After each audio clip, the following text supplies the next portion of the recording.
Bon, aujourd'hui déjà c'est la journée des pauvres, alors il ne faut pas seulement s'occuper des pauvres, le dimanche on s'occupe de la journée des pauvres, mais je voulais quand même marquer le coup. Voilà pourquoi je suis venu ici à l'Hôtel-Dieu rencontrer ces jeunes de l'Ordre de Malte qui donnent un petit déjeuner pour les gens de la rue et qui organisent des maraudes. Donc voilà, c'était important pour moi aussi parce que ce lieu, l'Hôtel-Dieu est emblématique, hein. Ça a toujours été depuis le XIIIe siècle un lieu pour l'accueil des pauvres.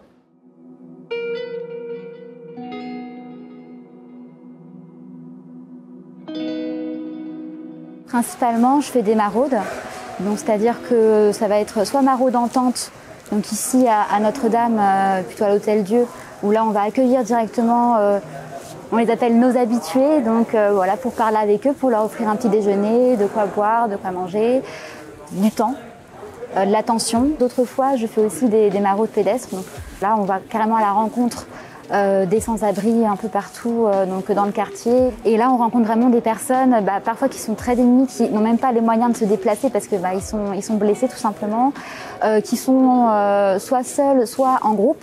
Ça aide toujours aussi forcément. Ça fait plaisir de voir qu'ils s'entraident aussi entre eux. On prend des nouvelles parce qu'on recroise les mêmes personnes et voilà, en gros, ça revient à ça, à faire des maraudes.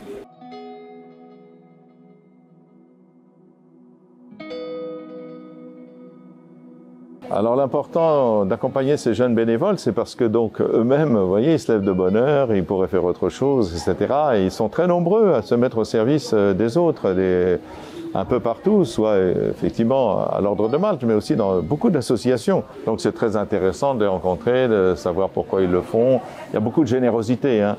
Donc il faut encourager cette générosité.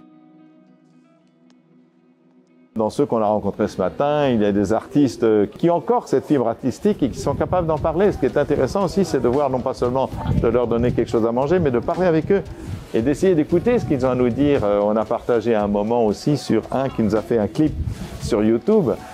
D'autres, effectivement, qui sont des étrangers, qui ne parlent pas français. On voit bien la difficulté qu'il y a à s'insérer quand on ne parle pas du tout la langue.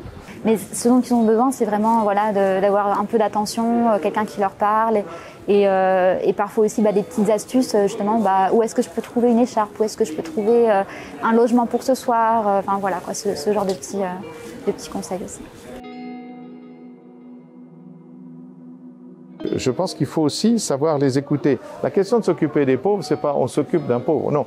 C'est comment ce pauvre lui-même se prend en charge et il a des choses à nous apprendre. Là, il y a quelques instants, j'ai discuté avec quelqu'un qui vit dans la rue.